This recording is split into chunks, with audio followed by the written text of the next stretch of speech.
when we play the Tempest faction, we associate them with aggressive tendencies, rage, anger, things like that. Hello and welcome to the Forgeborn Finishing School. Casey, Kid, and Core here. We'll be analyzing Forgeborn battles to help take your game to the next level. Hey everyone, welcome back. Hope you had a good New Year's Eve and you're having a great start to your new year. We're looking at 2024 for Solforge Fusion and the upcoming Last Winter Set 3. We are going to take a minute to take a look back at PAX Unplugged and kind of unwrap the story event that happened there and go through the lore.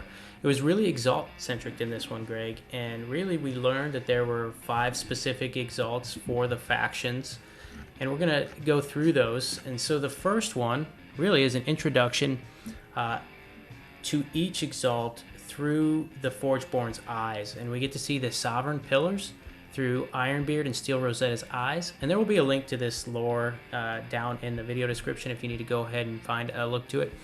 The Sovereign Pillars, it seems to be just, I don't know how I would explain it. It's a machinery-infused set of pillars. I kind of get a perhaps Stonehenge-esque feel, or potentially 2 large pillars that have the machinations inside of them. And it seems that Ironbeard has a stronger affinity towards the Sovereign Pillars than Rosetta does. Rosetta seems to be a little bit leery of the old technology within inside of it, and she can also seemingly sense the blight that's inside of it.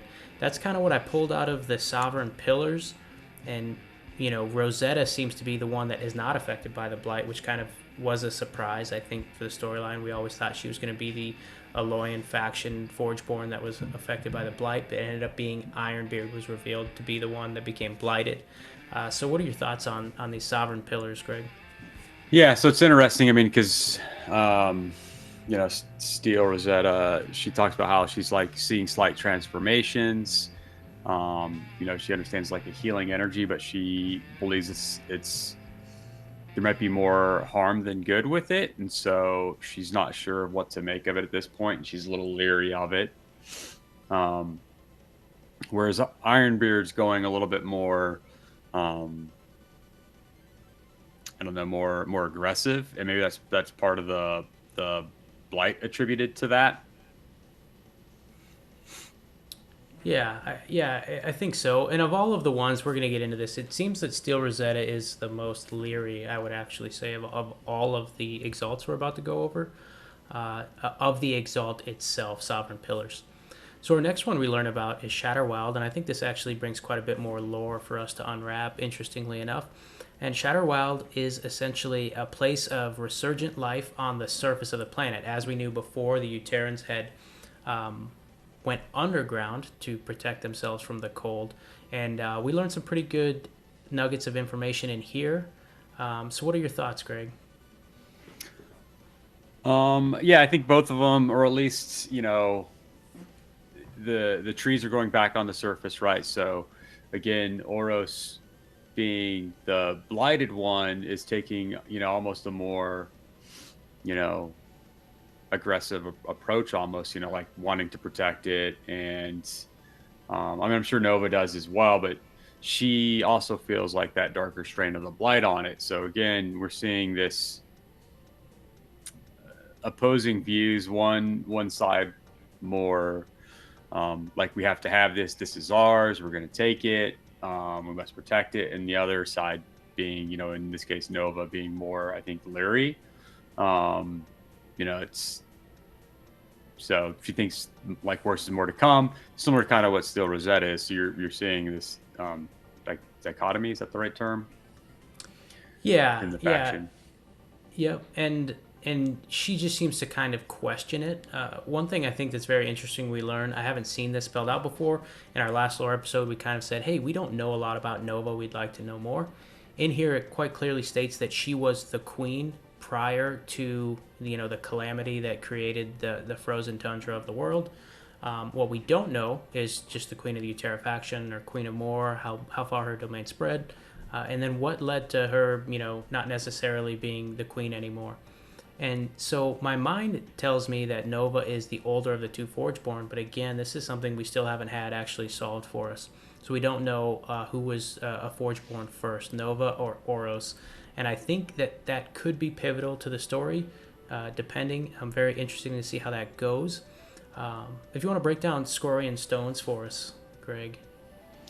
Yeah, so the Scorian Stones is kind of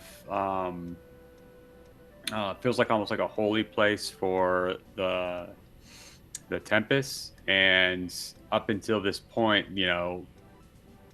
Korak talks about how this sacred lava hasn't spewed for generations, and um,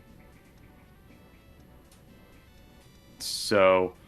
But I mean, within it, he feels like it's almost like more of it's full of anger and a destructive force, and something that he thinks is being more associated with Sunder. And again, you know, he's a little bit more hesitant on it. It doesn't feel like what he remembered this place to be. Yeah, I think it's interesting because a lot of us, when we play the Tempest faction, we associate them with aggressive tendencies, rage, anger, things like that. But Korak has always kind of been the old, wise Forgeborn. And the very last sentence of this paragraph essentially says, Korak vows silently to maintain the calm he has nurtured within himself, steadying his spirit against the tempting force. So we see that yet again. Korak tends to be what I would say is right now our best chance, if we're fighting against the Blight. Like if we were to get behind a Forgeborn and say this is the one that is probably the one that stands the best chance to fight the Blight, individually, he seems to be the most aware of it, though not to say the others aren't. Then we move into the Necrim faction. We get the Bones of Solace. We've had some inklings of this in storylines events past, this Exalt. The Bones of Solace is essentially a very old creature from before the Cataclysm that had died, and the bones go up around a river that's running crimson red. And it for Cersei, I think it's the place where she enacted King Varna's sacrificial rites to kind of build the Necrium Empire. Right? They had a bunch of living followers, sacrificed them, dismembered them, created whatever machinations, things like the Shamblers, all those creatures that quite clearly aren't just one human being, to kind of create their army. And this seemingly was the place they did it. And then also it has a tie to the Forgotten, which is all of the dead creatures came through from the Cataclysm, and I think gives her access to, really tap into a lot of power. We see the Blight influenced as well here, and then Nyx's response. Yeah, and it kind of ties into, kind of the previous story just within this article, Nyx trailing Cersei, I assume, to maybe this place, Mm-hmm. and seeing this landscape. And I think, again, she sees it as more of a nightmare. Like, I mean, obviously she's still alive, right? So, how can she, halt what she thinks Cersei's going to do, and how can she, I don't know, it's almost like bring back the previous kingdom, maybe. I'm not sure on that. Like, is that what she's wanting to do to bring back the Necrium Empire prior to their resurrection, essentially, and from Cersei's point of view?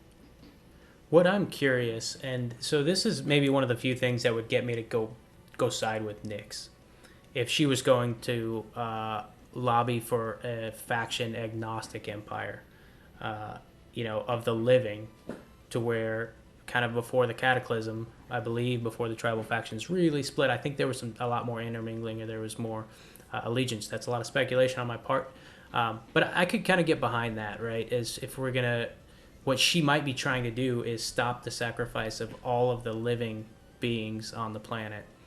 That would really prop up Cersei's empire.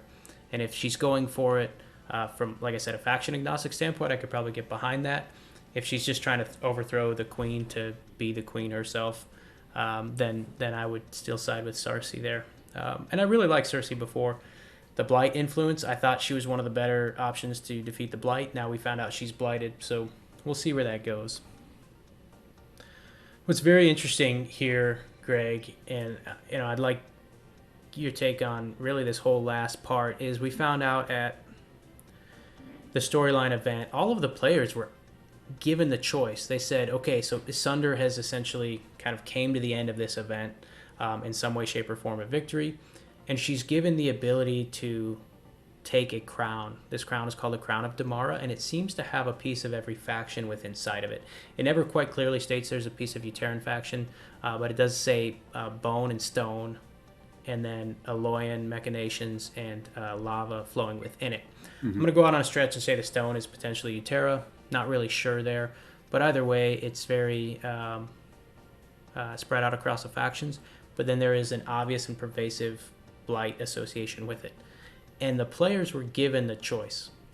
Now, I guess I shouldn't be surprised of their choice.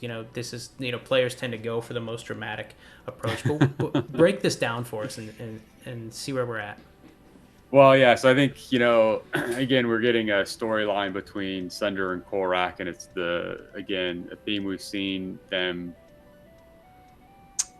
for most of the recent faction, besides maybe the early stuff, of, Korak telling Sunder, like, this isn't the way, like, this isn't, who Tempest are, and Sunder's like, no, this is what Tempest is going to become. Like, she's wanting to use this power and this force to make Tempest under her image, or maybe a falsified image. Maybe it's not actually hers. Maybe she's being controlled or influenced. And so, yeah, and it's interesting. I think this is probably not a good thing for Cersei. Cersei, this is not what Cersei wanted. This is not where Cersei wanted to go. And then Korak also manages to escape, and Sunder is yelling out, that tell all the other Forgeborn basically that she's in power and coming for them. So. Yeah, she did make one distinction. It essentially said, the time of the old Forgeborn is done. And now what I think we might be starting to see, this is going to go off into a lot of speculation, is that there's a separation of the Forgeborn between old and new. And that Sunder is looking to obviously advance the Tempest faction. Even though she's going for the Blight, she's kind of always said for the power of the Tempest. So yeah. I think she still believes she's doing the right thing for her clan. Exactly. But she says the time of the old Forgeborn are done. And I don't know if that's because simply she is the newest of all the Forgeborn, and she sees herself as the supreme up top, right? That seems to me the obvious take. But I think we could also see a splitting of the Forgeborn kind of down the middle. We have this nice pairing, an older and newer in every single faction. It'd be interesting to see how that breaks up. My one flaw in that theory, so I'll red game it there for a moment, is that the old Forgeborn of the Necrim is Cersei, which is obviously in direct competition with Sunder. So I think it's very interesting to see how that comes about. Yeah, I think she's shuffling. My take is that the ancient Forgeborn is all of the current Forgeborn, right? Because like even Ironbeard, you have Ironbeard as the oldest, and he's blighted, right? She's now controlling the crown of blight. I don't know. Yeah. I think she's putting all of the current Forgeborn into the ancient Forgeborn. Yeah. Because then because she says go tell the other Forgeborn, as in just all the other Forgeborn in it. So I don't know if the crown is going to give her the power, or if she has the power now at this point to create new Forgeborn, or and that might not be her intent, but that's interesting. It says they have to go to the Solforge to get empowered. We don't know what the Crown of Damar does, so that is a good question. But yeah, I think maybe now that we're talking through this, she's out to get rid of all of the other Forgeborn. And it'll be interesting to see how they respond, because Cersei is obviously in a place of power. I would say the other factions, Utera and Aloyan, don't really have a dominant Forgeborn of the two. So that's up for debate. But yeah, very interesting to see how this goes. And we don't really know in the story, I don't know if it's ever been told, but are there other Forgeborn, or are there lesser Forgeborn, or is this really just the only Forgeborn? These are the only ones we're aware of now, yeah. with Crux being actually the most recent, I think, which is interesting as well. But yeah, so as long as they can make a voyage or a journey to the Solforge and survive, then they're imbued with the Forgeborn powers. I do think if we were to get more Forgeborn, that would probably play against Sunder, unless they like bow to obeisance. Yeah, and yeah. So that'd be interesting. Like, yeah, she says the ancient Forgeborn have come to an end of age, so maybe she's just so powerful now that she can eliminate them, and she'll be the only Forgeborn. Yeah, now that would be a really fun storyline event if you're told beforehand you can bring, whichever Forgeborn you bring, either you're playing as Sunder or every other Forgeborn is against Sunder, and just to kind of see how that plays out.